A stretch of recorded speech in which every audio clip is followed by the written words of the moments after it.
Cuando estamos delante de un funcionario público, cuando estamos delante de un gobernante o cuando estamos delante de alguna persona poderosa o con dinero o con influencia, los cristianos como que nos comenzamos a hacer chiquitos, como que comenzamos a titubear y a tartamudear, y lo que le teníamos que decir ya no se lo decimos, porque existe en la naturaleza humana, en la carne, la tendencia de tratar de agradar a las personas, de caerles bien, de que no me vaya yo a decir algo que después ya no me dé hueso cuando llegue a diputado, o cuando llegue a gobernante, o cuando llegue a presidente.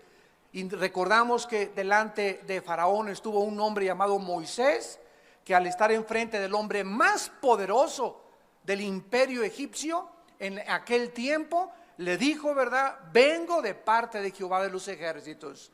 Y Faraón era un hombre que así con el dedo podía mandar a matar a cualquier persona. Sin embargo, Moisés sabía que al venir de parte de Dios era mucho más grande la comisión que él tenía que enfrentarse con cualquier hombre cuyo aliento está en el poder de Dios. Elías se presenta ante el rey Acab y le dice: vive Jehová delante del cual yo vivo, del cual yo estoy presente. O sea, Acab, tú serás muy poderosa, estarás casado con una mujer llamada Jezabel que ha mandado matar a todos los profetas de Dios, pero no te tengo miedo. Dice el Señor que en 3 años y medio no va a llover. Y estos hombres, profetas hebreos, se presentaban ante los gobernantes, se presentaban ante los más grandes dirigentes mundiales políticos sin ningún miedo, sin ningún temor. Y el mismo espíritu que ellos tenían y que los dejaba temporalmente, el mismo espíritu está dentro de nosotros. Pero ahora ese espíritu, con la diferencia que radica en nosotros, vive dentro de nosotros y tenemos todavía mucho más poder, porque Jesús dijo que haríamos mucho más grandes obras que las mismas obras que Jesús realizó. Así que nosotros tenemos que estar conscientes de que Dios no nos ha dado un espíritu de cobardía. Juan el Bautista le dijo a Herodes, el emperador más grande, el gobernante en su época: no te es lícito que vivas en adulterio con tu cuñada. Así le dijo Herodes: tú no puedes vivir con tu cuñada porque estás casado, y con la mujer que vives es tu amante. Y esta agresividad, esta audacia, esta forma de expresar los pensamientos de Dios a los gobernantes es lo que se necesita actualmente. Pero se ha perdido todo esto por el afán de hacer alianza, del compromiso, de caer bien. Y nosotros somos hombres y mujeres que hemos sido enviados al mundo a quitarle las vendas de las tinieblas, de la ignorancia a la gente, para que la luz de Jesucristo resplandezca en sus corazones.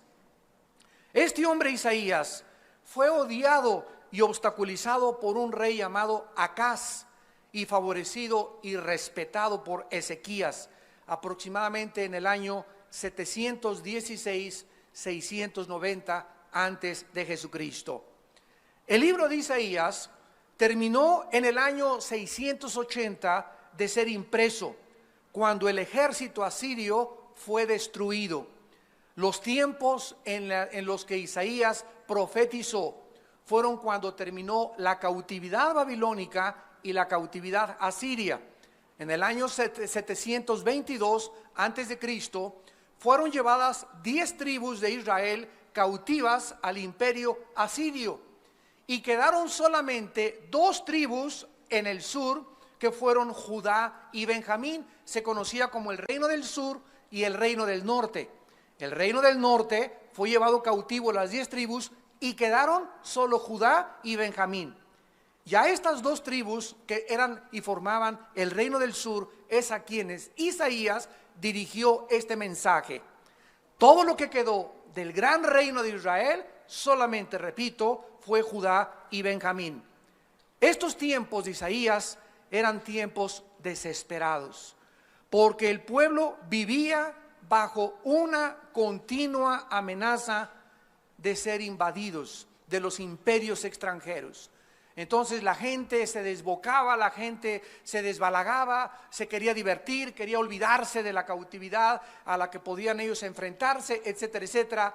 Y en lugar de que las pruebas, la maldad y las presiones los acercaran a Dios, los hicieron alejarse de Dios. Y este libro es una grande advertencia a todos nosotros como cristianos, porque lo más interesante de este libro es que el mensaje de Isaías fue profetizado y anunciado y proclamado a un pueblo que exactamente se va a encontrar en las mismas condiciones antes de que Jesucristo venga. Así que todo el mensaje de Isaías era para aquel pueblo que se encontraba bajo el mismo medio ambiente y las mismas circunstancias. Así lo vamos a descubrir, en las que antes de que Cristo venga se va a encontrar el pueblo de Dios. Así que el mensaje de Isaías es mucho, mucho más moderno para nosotros que para cualquier otra generación, porque es un mensaje para el pueblo de Dios en los últimos días. Y así se va a encontrar el pueblo de Dios antes de que Cristo venga. Vamos a ver en primer lugar que particularmente fue escrito el libro de Isaías a nuestra época, en primer lugar para presentar y recordar la salvación maravillosa a todos aquellos en esta época que quieran creer y escuchar la palabra de Dios. Porque de tal manera amó Dios al mundo que ha dado a su Hijo unigénito, para que cualquiera de ustedes que en Él cree no se pierda, mas tenga la vida eterna. Así como Isaías fue en sus tiempos un grande evangelista, ahora hemos sido llamados nosotros también a evangelizar al mundo, a contarle al mundo las buenas noticias de que Dios los ama. Pero ¿cómo que Dios me ama?, me preguntará alguna persona ante la situación en que yo me encuentro. La Biblia nos muestra que la mayor parte de la humanidad se encuentra desesperada. La generación en la que tú vives y en la que yo vivo es una generación llena de ansiedad. Nunca hemos visto el fenómeno de la depresión, psicológicamente hablando, como en la generación que vivimos. La mayor parte de la humanidad, de acuerdo a la Organización Mundial para la Salud, se encuentra deprimida. O sea que la depresión es la enfermedad número 1 actualmente en el mundo entero. Y no es para menos. Yo, si no fuera cristiano, estaría, ¿verdad? No sé dónde real y sinceramente me podría encontrar.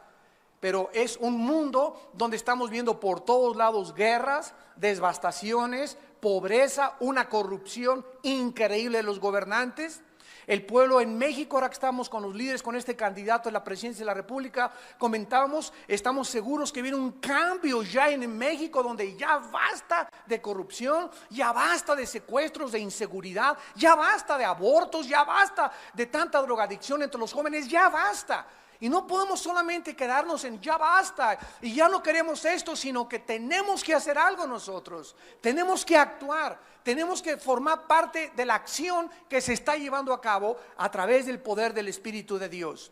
No podemos quedarnos solamente en quejumbrosos y ya no quiero esto y aquello, sino tenemos que comenzar a orar, comenzar a buscar a Dios con todo nuestro corazón, comenzar a vivir más en esta palabra, a conocer más sus pensamientos, a sentir más su presencia, para que podamos tener una dirección clara, una esperanza, una seguridad, donde podamos realmente saber que vamos conforme a donde los vientos del Espíritu Santo están soplando.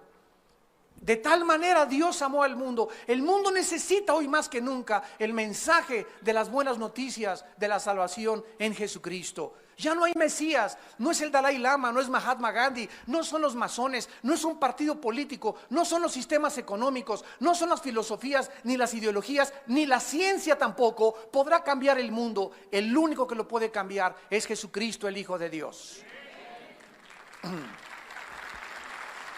En segundo lugar, este libro advierte este libro. Es como una campana de alarma, como lo vamos a comenzar a ver. Como cuando el Titanic se comenzó a hundir y más de 1,600 personas se fueron al fondo. Comenzaron los que estaban ahí en el tercer y cuarto piso, ja, ja, ja, y jo, jo, jo, y tráiganme otra de champán, y tráiganme más botellas, y riéndose, y este barco es inundible. Cuando salió de Inglaterra decían, jamás nadie lo puede hundir, y sin embargo un miserable y pequeño témpano, ¿verdad?, de hielo, un iceberg, le hace un boquete tremendo, comienza a entrar el agua, le avisan al capitán, la gente se guía y el capitán dice, no le avisen a nadie porque no va a hundir esto el barco. Y de repente se pasa de una cavidad a la otra cavidad, a la parte en medio, el agua, y cuando entra el agua en medio, al primero y al segundo piso, el capitán dice, esto ya no tiene salvación. Y comenzaron a sonar la alarma, sálvese el que pueda. La gente dejó sus joyas, la gente dejó su marihuana que llevaban ahí, su cocaína, sus botellas de licor y todas las cosas que tenían al amante, y corriendo y a ver quién podía aventarse una balsa para poder ser rescatados del hundimiento de este barco. Y así Dios está sonando una alarma, talán, talán, tilín, tilín, tilín, ahorita por el juicio viene, el juicio viene, el juicio viene, pero a los justos, dice Dios, resplandecerá la luz en vuestra justicia.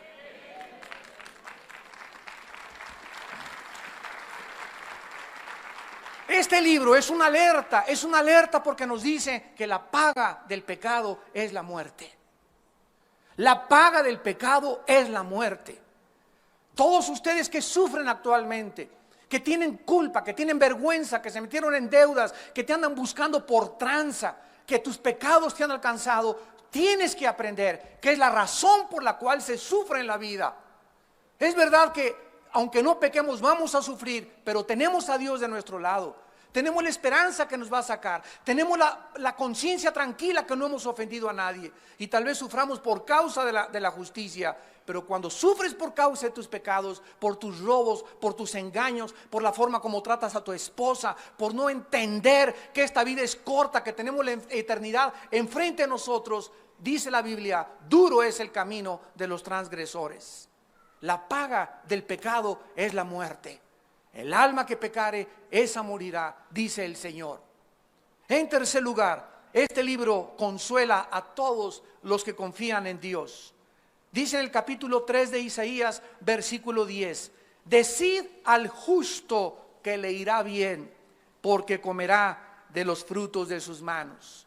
Es verdad que el justo y nosotros los cristianos estamos enfrentando un mundo horrible de discotecas, de pornografía, de corrupción, de hipocresía, de enfermedades mentales, de depresión, de ansiedad. Pero Dios te dice en esta mañana, tú mantente firme, ahonda y profundiza aún más tus convicciones, porque yo te juro, dice el Señor, porque es la palabra del Señor, que te irá bien en la vida.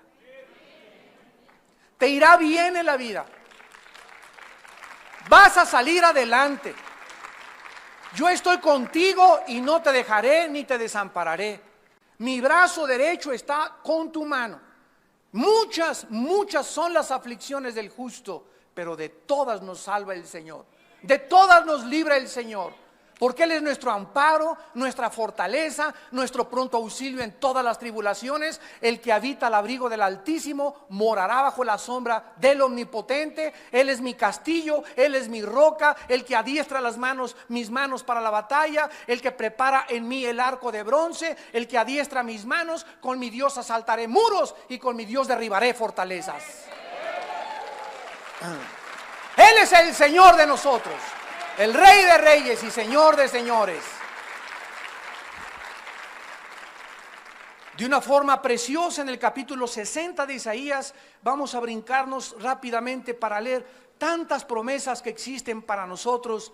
Y dice el capítulo 60 de Isaías, ya casi al acabar la visión y los sermones de Isaías, levántate, resplandece, porque ha venido tu luz y la gloria de Jehová ha nacido sobre ti. Lo primero que se nos manda es levantarnos. No podemos estar sentados quejándonos, desanimados, deprimidos, ahogados en el pozo de la desesperación y esperar que podamos brillar. No, nuestra responsabilidad es levántate y resplandece. ¿Por qué? Porque en una luz no se puede esconder debajo de una mesa. Una luz no se puede meter debajo de una casa. Una luz tiene que levantarse para que alumbre todo. Y nosotros somos la luz del mundo. Y no podemos en el mundo andar así. Ay, metí la casa. Ay, tengo muchos problemas. Ay, ya nadie me quiere. Ay, esto y el otro. Ay, me dejó mi novia. Ay, me dejó mi esposo. Y ya estoy deprimido. Y me voy a ir al alcohol. Y me voy a las drogas. No, de ninguna manera. No huyas. No tome los caminos equivocados. No uses anestésicos que solamente van a hundirte más en la desesperación. Levántate y resplandece. Cuando nos levantamos, comenzamos a brillar. ¿Y por qué? Porque dice la Biblia, porque ha venido tu luz, porque la gloria de Jehová ha nacido sobre ti. El Espíritu Santo ha entrado a nuestras vidas para que podamos reflejar la gloria de Dios en la faz de Jesucristo. He aquí que tinieblas cubrirán la tierra, y nos lo anuncia el profeta hace 2700 años que fue escrito este libro. 2750 años aproximadamente. Tinieblas cubrirán la tierra. ¿Las puedes ya ver? ¿Ya puedes darte cuenta de qué oscuro está el mundo? La ciencia está más sumida en la desesperación que nunca. Cada vez la depravación y la pornografía, matrimonios gays, la homosexualidad, la corrupción de los políticos, las filosofías, las escuelas. Pueden sentir, amados santos de Dios, nosotros que somos el pueblo de Dios, el tesoro de Dios, podemos sentir ya cuántas tinieblas hay, cuánto satanismo, cuánta maldad, cuántos robos, cuánta delincuencia, cuántos secuestros. Las tinieblas aún se van a hacer más densas. No dejes que esas tinieblas vengan a tu casa, se metan a tu casa, te ahoguen en la confusión, porque las tinieblas es el reino donde opera Satanás. El Espíritu Santo opera en el reino de la luz, y yo me tengo que salir de las tinieblas y estar bajo el reino de la luz. Necesitamos hoy más que nunca en nuestra vida luz. Porque la luz es la que nos da dirección, es la que nos dice que estamos bien. En la oscuridad, en la cueva, sin luz, sin ninguna lámpara, nos desesperamos y nos confundimos. Gruñimos como los osos y caemos como ciervos o cervatillos heridos de sus patas en las trampas, en las cuevas y en los hoyos. ¿Por qué? Porque ha venido nuestra luz. Dios ha venido a nosotros para darnos esta esperanza. Y sobre ti, dice la Biblia, amanecerá Jehová, y sobre ti será vista mi gloria. Andarán las naciones a tu luz, y los reyes al resplandor de tu nacimiento. Alza tus ojos alrededor y mira, todos estos se han juntado, vinieron a ti. Tus hijos, dice el Señor, vendrán de lejos, y tus hijas serán llevadas en tus brazos. Así es, Dios nos promete a nosotros en esta generación que Él salvará a nuestros hijos. Son de nosotros nuestros hijos, y se los vamos a arrebatar a Satanás. Y mis hijos no se los van a llevar las drogas, y no se van a caer en la prostitución, y no van a caer en el alcoholismo. ¿Por qué? Porque son nuestros hijos y nuestra simiente es santa, pero tenemos que luchar por ellos. Tenemos que ser valientes, tenemos que brillar, tenemos que levantarnos, porque hay mucho por lo que luchar en la vida. Entonces verás y resplandecerás, versículo 5, se maravillará y ensanchará tu corazón, porque se haya vuelto a ti la multitud del mar, y las riquezas de las naciones hayan venido a ti. Todas estas promesas que Dios le dio al pueblo antes de que Cristo viniera eran para nosotros. Porque nosotros somos esa generación, como lo vamos a ir discerniendo en este libro maravilloso de Isaías.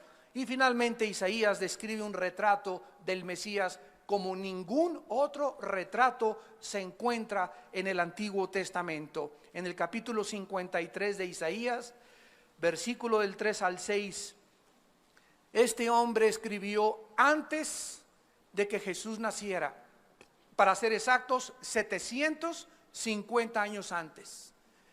750 años antes, señores que andan buscando si la Biblia tiene errores, si la Biblia es inspirada por Dios, si la Biblia realmente es confiable. Estas profecías describen de una forma maravillosa y exacta, y además es uno de los capítulos que más consistencia tiene y donde más evidencias un judío o los rabinos judíos que aún no aceptan a Yeshua Mashiach, a Jesús el Mesías como el Salvador, para que puedan ellos entender que no hay ningún otro personaje en la historia que pueda asemejarse y del cual está hablando el profeta con cientos de años de anticipación. Dice el versículo 3: despreciado y desechado entre los hombres, varón de dolores, experimentado en quebranto. Y como que escondimos de él el rostro, fue menospreciado y no lo estimamos.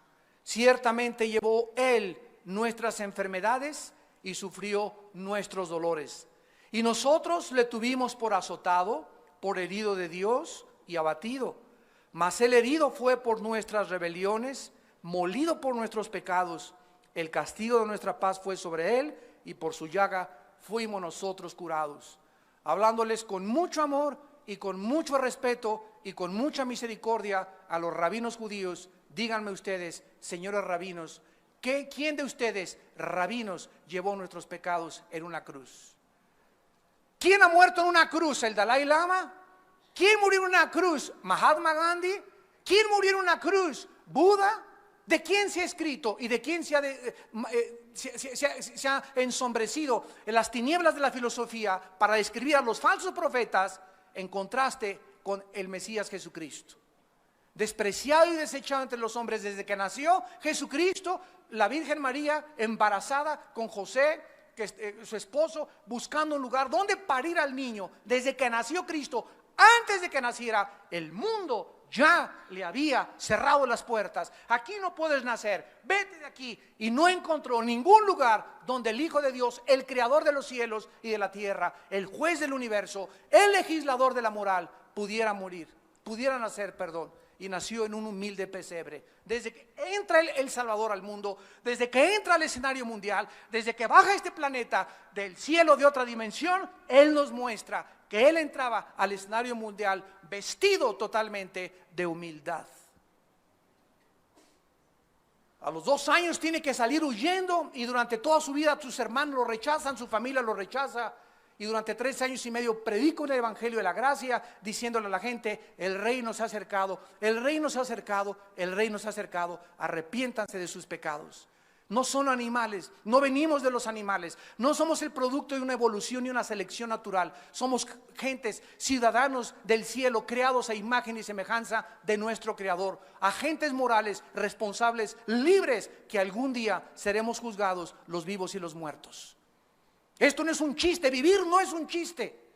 No es Alicia en el País de las Maravillas. No estamos en la telenovela Rebelde. No estamos con Pinocho y con Peter Pan y con todos los cuentos que te contaron cuando eras niña. Tenemos que madurar y entender que la vida es duro. El matrimonio es algo por lo cual tenemos que luchar todos los días. Todos los días hay que luchar por nuestra esposa, por nuestro esposo, o comenzarnos a amalgamar los dos, a entender los dos, a identificarnos los dos. Esto se requiere madurez. Y no, ya no te quiero, ahí nos vemos, puedo encontrar otra. Ya no te quiero, puedo encontrar otra. Es algo por lo cual tenemos que luchar. Por nuestros hijos, nos sacan canas nuestros hijos. Y si no, espérate a que crezcan nada más. Nos sacan canas. ¿Por qué? Porque es la ley de la vida. No es fácil nada. Pero Dios no nos dice que nunca se van a apartar. Dios nos dice y nos promete que aunque se aparten nuestros hijos, los trae, y de la oreja los trae. No nos promete que no se van a ir. Se brincan las rejas, hacen diablura y media, hacen travesura y media. Hasta en la cárcel han acabado muchos. Otros los tenemos que ir a recoger a un hospital psiquiátrico, otros en centros de rehabilitación de las drogas. Pero de ahí Dios los trae y los convierte en profetas, y los convierte en predicadores, y los convierte en pastores y misioneros de Dios. Porque ese es nuestro Dios. Y este es el poder transformador del evangelio. Este es el poder transformador del evangelio. Ver a la gente restaurada, ver a la gente que se cayó, a pastores que pecaron, a misioneros que fracasaron, a hombres de Dios y mujeres de Dios, a organizaciones cristianas que se arrepintieron y Dios los levantó mucho, mucho más alto. ¿Por qué? Porque es el poder de Dios para salvación. Cuando el justo cayere, no quedará tirado, porque Dios sostiene su mano. Ante Dios no hay absolutamente nada imposible. Además, en este libro maravilloso se hace énfasis especial en la doctrina de Dios. Es el libro en el Antiguo Testamento que nos describe con más detalles la omnisciencia, la omnipotencia, la omnipresencia, la soberanía, la fidelidad, la misericordia, la paciencia, el amor, la bondad de nuestro Dios y Salvador. El creador del universo, que ordena todos los acontecimientos de la historia según su propósito y su plan eterno de los siglos de los siglos. Miren rápidamente en Isaías 44, qué es lo que dice el profeta acerca de esta soberanía, de esta omnisciencia de Dios. Esto es una de las cosas más maravillosas en la Biblia que se conocen como la profecía bíblica. No hay ningún otro libro, señores historiadores, sociólogos, antropólogos que nos escuchan. No existe ningún. Ve y sigue buscando en las librerías, en los billones de volúmenes de literatura que existen en todas las bibliotecas. Continúa rascándole hasta que te digan ratón de biblioteca. Y nunca vas a encontrar ningún libro sagrado, ningún profeta, ni Nostradamus, ni Jim Dixon, ni tu gurú Maharaji, Tachi, Kukalakachi, ni toda la bola de tontos que andan por ahí diciendo que son profetas y hombres de Dios y que son Dios y que vamos a ser dioses. En ningún volumen de literatura vas a encontrar que la historia humana está claramente delineada de la A a la Z. Cómo comenzó el mundo, cómo son las naciones, los lenguajes, la época que vivimos, la época de los nazis, el comunismo, el nazismo, el fascismo, etcétera, etcétera. Los países que están ahorita alineándose en el último escenario mundial y que se están juntando en contra de Israel. ¿Cómo va a acabar la Tercera Guerra Mundial en Israel? No existe ningún libro más que en la Biblia que nos trace de una forma perfecta el orden de la historia humana. Y esto fue lo que anunció el profeta en el capítulo 44, versículos 6 al 8. Así dice Jehová, Rey de Israel y su Redentor, Jehová de los ejércitos: yo soy el primero y yo soy el postrero, y fuera de mí no hay Dios. Comienza diciendo Dios: yo soy ¿qué cosa? Sígame con atención. El alfa y yo soy la omega. ¿Saben qué significa esto? ¿Saben qué significa esto? Que si Dios es el primero y Dios es lo último, y todavía no llegamos a lo último, si Él es realmente el primero y Él es el último, Él tiene que escribir lo último y cómo va a acabar todo, si es que Él es Dios. Y si Él es el último y no hemos llegado al final de la historia, nos encontramos entonces, ¿verdad?, cerquita de lo último, del final de la historia humana. Y Cristo nos dijo: he aquí os lo digo todo, vendrán guerras, terremotos, pestes, hambre, nación contra nación, fenómenos meteorológicos, climatológicos, y será el principio de los dolores. Después se unirá el antiguo imperio romano con el Medio Oriente, se va a formar una alianza, Daniel capítulo 12, capítulo 7, Ezequiel capítulo 37 y 38, y va a surgir un hombre llamado el Anticristo. Las computadoras se anunciaron en Apocalipsis 13, cuando se anuncia hace 2000 años que el Anticristo marcaría a todos en la mano o en la frente. ¿Cómo podría esto ser posible si no se hubieran inventado las computadoras? ¿Cómo podría Juan hace 2000 años poder escribir que vendría un tiempo cuando el mundo podría ser controlado por una sola organización, por un solo gobierno, si no fuera por el invento de los chips y de las computadoras? ¿Cómo se podría saber en Apocalipsis capítulo 11 que cuando maten a los dos profetas de Dios en Jerusalén, todos los van a ver? ¿Cómo se podría saber que iba a haber un momento en la historia en la que todos íbamos a ver el mismo acontecimiento, si no fuera porque en 1957 se inventaron los primeros satélites de comunicación? Y todo este cúmulo de evidencias que hay en la Biblia, ¿verdad?, es porque Dios es el primero y porque Dios es el postrero. Y no solamente lo dice, sino que lo demuestra con las profecías cumplidas. Y dice a continuación el profeta, versículo 7: ¿quién proclamará lo venidero? Lo declarará y lo pondrá en orden. Esa frase, lo pondrá en orden, lo tengo subrayado yo en mi Biblia. Dios es el único que puso en orden la historia. Una prueba: antes de que Isaías escribiera, se estaba anunciando que Dios ordena los acontecimientos de la historia. Si van ustedes al capítulo 2 de Daniel, ahí dice en Daniel que hubo una gran estatua que tuvo un sueño el gran rey Nabucodonosor. Y en esa estatua se encuentran en orden toda la historia de los imperios mundiales. Y le dice Daniel al rey Nabucodonosor: la cabeza de oro es Babilonia, eres tú, oh rey. El pecho y los brazos de plata representan al imperio medo-persa, y la historia nos demuestra que después del imperio babilónico siguieron los medos y los persas, que hicieron una alianza.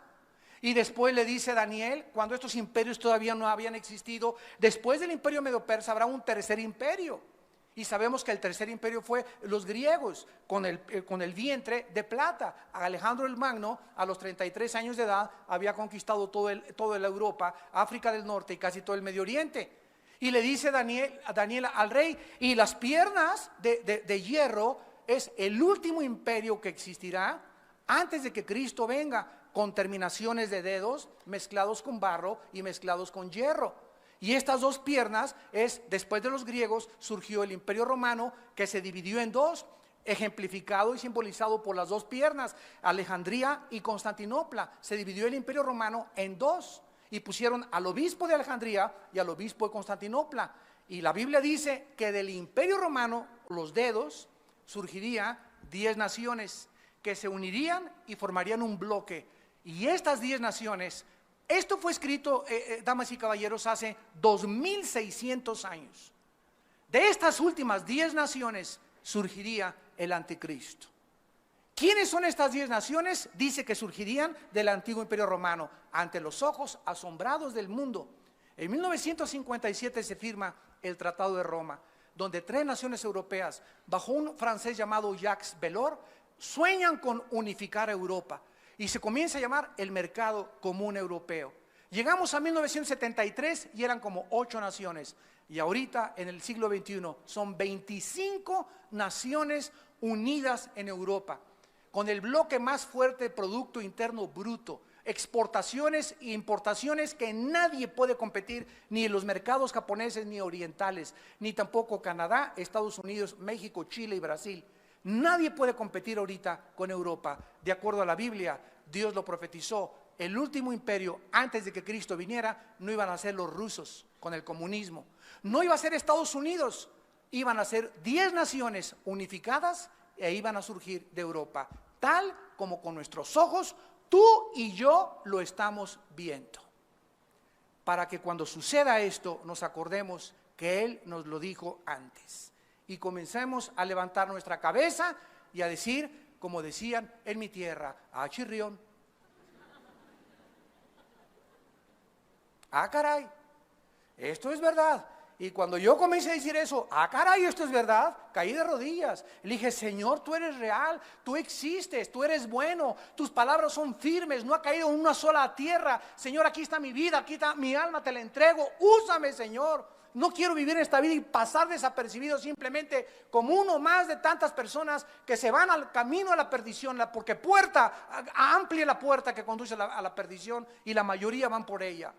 Pero es una decisión que cada uno de nosotros tenemos que tomar. Tenemos que determinar en nuestro corazón a quién vamos a servir. Y tienes una vida y yo tengo una vida para determinar tal vez en esta mañana a qué amo quieres servir. Si Dios no es Dios, vete con tus ídolos, sigue leyendo tus discotecas, síguete revolcando con tu novio, síguete drogando, síguete emborrachando, síguele siendo infiel a tu esposa, porque para ti no hay moral, para ti no hay pecado, para ti no hay temor de Dios. Pero si Dios es Dios, límpiense los que llevan los instrumentos de Jehová, porque sin santidad nadie verá a Dios. Este es el panorama que nos pinta el profeta Isaías. ¿Quién proclamará lo venidero y lo pondré en orden delante de mí, como hago yo desde que establecí el pueblo antiguo, desde Abraham hasta la venida de Cristo? El milenio, la nueva Jerusalén y la eternidad están en la Biblia, de la A a la Z. ¿Quieres conocer la historia desde el origen del hombre hasta el final de la historia humana? Solamente se encuentra en un libro llamado la Biblia. Y dice el profeta en el versículo 8: no tengan miedo, no temáis, ni se amedrentéis, no te lo hizo oír desde la antigüedad y te lo dije. Luego vosotros sois mis testigos, no hay Dios sino yo, no hay fuerte, no conozco ninguno. ¿Qué es lo primero que Dios nos dice, amados santos, hermanitos en Cristo? ¿Qué nos dice el Señor? Que no tengamos miedo de la vida. No tengas miedo. Si tenemos un Dios que nos ha puesto en orden todo el panorama de la historia, y si sabemos exactamente qué va a pasar y que estamos en sus manos y que nadie nos puede arrebatar de sus manos, ¿por qué entonces temen, pequeña manada? Yo soy vuestro Dios, poderoso para hacer que ustedes nadie los arrebate de mi mano. Yo soy el Dios con ustedes porque sabemos que ni desnudez, ni espada, ni persecución, ni la muerte, ni lo porvenir, ni los ángeles, ni lo invisible, ni lo visible, nunca nada nos podrá separar del amor de Dios que es en Cristo Jesús nuestro Señor. No tengan miedo, no se los hice oír desde la antigüedad, ustedes entonces son mis testigos. Ustedes son mis testigos de que yo soy Dios. Fuera de mí no hay Dios. Los demás dioses son inventos de la raza humana. Yo soy el Dios de la Biblia, el único Dios vivo y verdadero.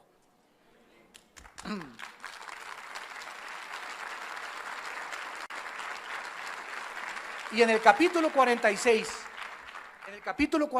de Isaías, versículo 9 al 10, el profeta vuelve a llamar otra vez la atención acerca de lo mismo. Isaías 46 del 9 al 11. Acuérdense de las cosas pasadas desde los tiempos antiguos. O sea, recordemos la historia de Abraham. ¿Cómo se cumplió todo lo de Abraham?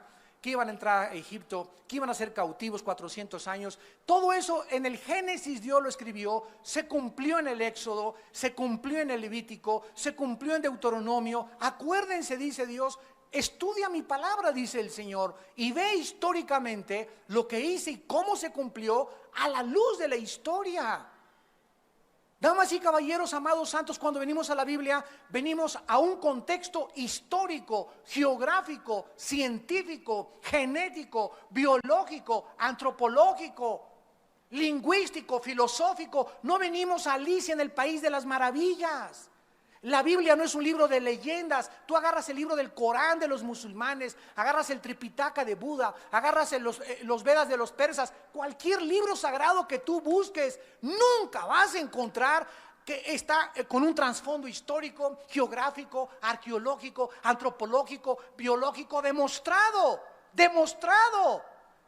Por las leyes de la genética, por las leyes de la física. La Biblia tiene más matemáticas que Stephen Hawking, el más grande físico matemático ahorita de la historia, y que Alberto Einstein. Si tú te metes al hebreo, te encuentras que el número 7 en los 3 primeros capítulos de Mateo hacen una secuencia cada 7 números. Esto no pudo haberse hecho cuando ni las computadoras existían. Y esto es lo que nos está diciendo nuestro Padre Celestial. Él es el que nos va a ayudar, Él es el que nos va a bendecir, Él es el que nos quiere mostrarle todas las cosas para que nosotros no tengamos miedo. Acuérdense el pasado, porque yo soy Dios y no hay otro Dios y nada hay semejante a mí. ¿Qué es esta advertencia que nos hace? No quitemos nuestros ojos sobre el Dios de la Biblia. No pongas tus ojos en dioses falsos, en sectas falsas, en ideologías falsas, en mesías falsos. Desde Jesucristo todos han sido falsos mesías, falsos líderes religiosos. Se han levantado miles de hombres y se seguirán levantando, que proclamen y digan: yo tengo la panacea para la humanidad, yo tengo la respuesta para la humanidad, yo puedo cambiar México, yo puedo cambiar el mundo. Y el mundo cada vez cree más fácilmente la mentira que la verdad. ¿Qué va a ser el anticristo? La Biblia lo dice, se va a erigir en Europa y en el Medio Oriente y va a decir: ¿quién como yo? Yo soy Dios. Va a abolir los tiempos, las leyes, va a cambiar el calendario solar el anticristo, va a cambiar los 10 mandamientos. ¿Cómo es posible esto? Ya lo hemos visto miles de veces en la historia. Hace poco yo leí en un libro que el más grande empresario de los medios masivos de comunicación, llamado Ted Turner, dueño de la CNN, la cadena más fuerte que existe de medios masivos de comunicación, dijo al llegar a su oficina: yo ahora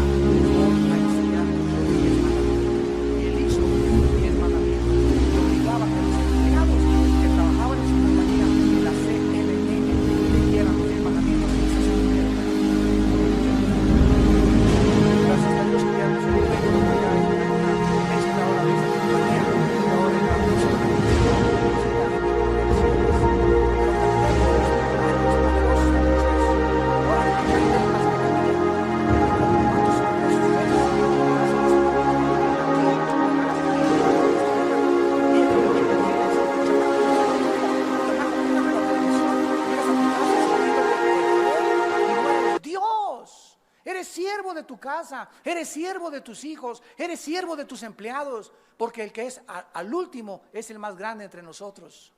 Y el que sirve a los demás será puesto arriba de los demás.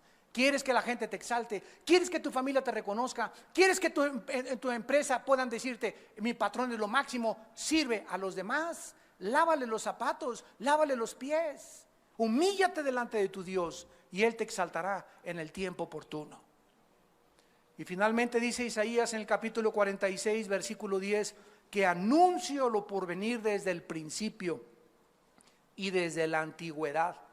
Lo que aún no era hecho, que digo, mi consejo permanecerá y haré todo lo que quiero.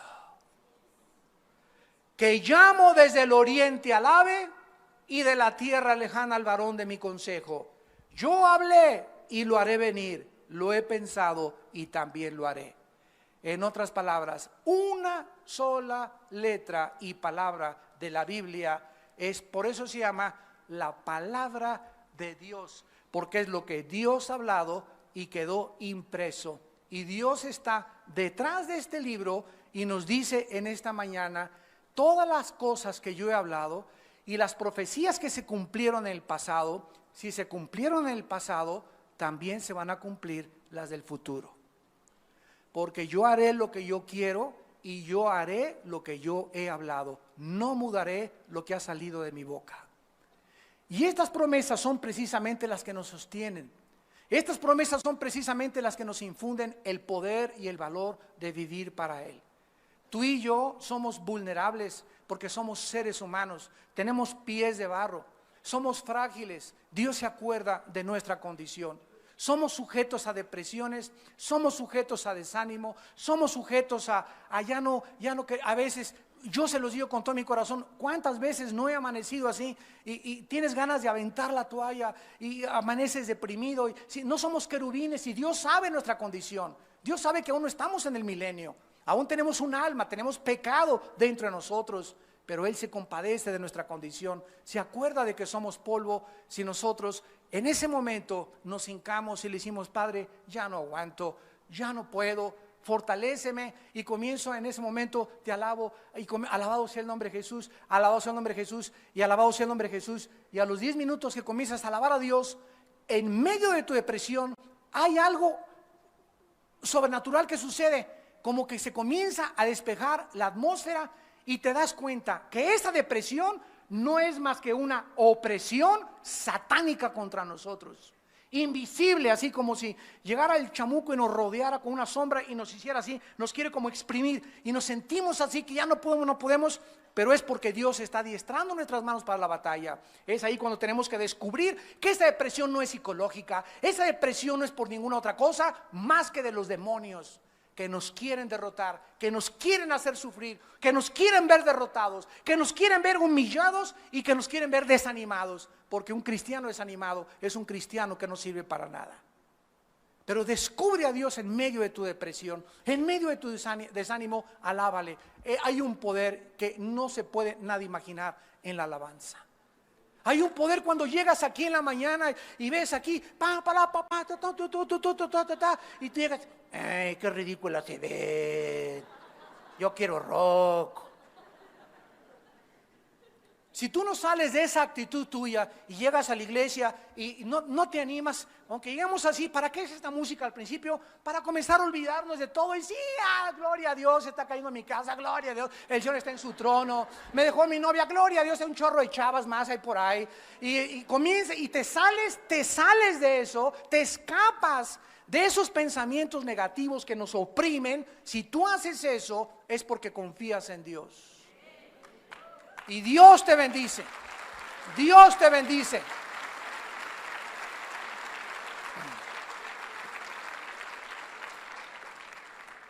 ¿Y qué pasa si no lo hacemos? 3 días de depresión, 4 días se vuelve algo crónico. Y sabes una cosa, ni el perro te aguanta. Y finalmente, la Biblia nos muestra en este libro maravilloso de qué forma comienza, como lo vamos a ver en la próxima clase, con acusaciones en contra del pueblo de Dios. después revelándonos el futuro reino de Dios y los juicios tan tremendos que van a caer sobre este mundo, que se describe en el capítulo 2, en el capítulo 10 y en el capítulo 24.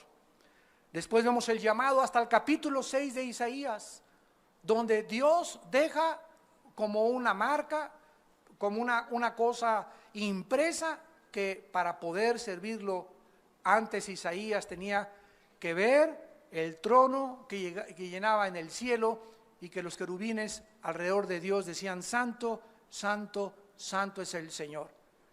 No es hasta que Isaías tiene un concepto adecuado de la santidad de Dios que Isaías puede decir estas palabras: heme aquí, envíame a mí. No es hasta que tenemos un concepto muy amplio de la santidad de Dios que podemos servir a la obra de Dios. Porque hasta que tú comprendas la santidad de Dios, eres un instrumento poderosísimo en sus manos, porque te vas a santificar, te vas a limpiar cada vez más, te vas a purificar cada vez más, porque sabes que estamos caminando con un Dios que es 3 veces santo. Y finalmente vamos a ver de qué forma termina este libro maravilloso, con los últimos capítulos describiendo el reino milenial, desde el capítulo 11 de Isaías, capítulo 60 al 66, de qué manera tan maravillosa se describe la vida que vamos a tener en esta tierra, cómo va a haber familias en esta tierra en el milenio, va a haber reproducción sexual. No nos vamos a casar porque no vamos a necesitar un papel que garantice que le voy a ser fiel a mi esposa. Va a regir Cristo desde Jerusalén con el rey David como gobernador. Y en ese momento ya no va a haber nada de que engañes a tu esposa, ni mucho menos, porque en ese momento va a ser Dios el que castigue inmediatamente el pecado.